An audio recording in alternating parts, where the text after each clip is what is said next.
কেন্দ্র ও রাজ্য বাজেটের প্রতিলিপি পুড়িয়ে বিক্ষোভ। কেন্দ্র ও রাজ্য বাজেটের প্রতিলিপি পুড়িয়ে বিক্ষোভ all India United trade union centre কর্মী সমর্থকদের। মিড ডে মিল কর্মীদের ভাতা বাড়ানো, 100 দিনের জব কার্ড হোল্ডারদের 200 দিনের কাজ, প্রতিদিন 600 টাকা করে মজুরি সহ একাধিক দাবিতে উত্তর 24 পরগনার বসিরহাট মহকুমার বসিরহাট বিডিও অফিসের সামনে ইটিন্ডা রোডে কয়েকশো জব কার্ড উপভোক্তা মিড ডে মিলের কর্মীরা রাস্তায় দাঁড়িয়ে প্রতিবাদ বিক্ষোভ কর্মসূচি পালন করেন। সম্প্রতি কেন্দ্র ও রাজ্যের সর্বনাশা জনবিরোধী বাজেটের প্রতিলিপি পুড়িয়ে বিক্ষোভে নামেন তারা।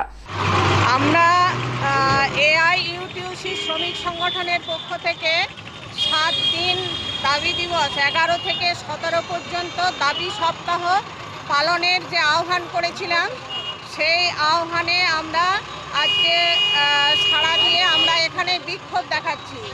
7 দিন ধরে তারা দাবি সপ্তাহ দিবস পালন করছেন। আগামী 25 ফেব্রুয়ারি কলকাতা শহীদ মিনারে সারা দেশের 8টি বাম সংগঠনের সঙ্গে সারা ভারত কৃষক সংগঠন মিলিত হয়ে একদিকে সভা করবেন, অন্যদিকে প্রতিবাদ করবেন বলে জানান all India United trade union সেন্টারের বসিরহাট সাংগঠনিক জেলার সভাপতি নৃপেন মৃধা এবং সভানেত্রী বেলা পাল। আমাদের প্রথম দাবি হচ্ছে শ্রমিকের অর্জিত সংগ্রামের মধ্য দিয়ে অর্জিত যে আইন ছিল তাকে ভেঙে দিয়ে 4টি কালা শ্রম কোডে পরিণত করছে সরকার এদেশের শিল্পপতিদের স্বার্থে।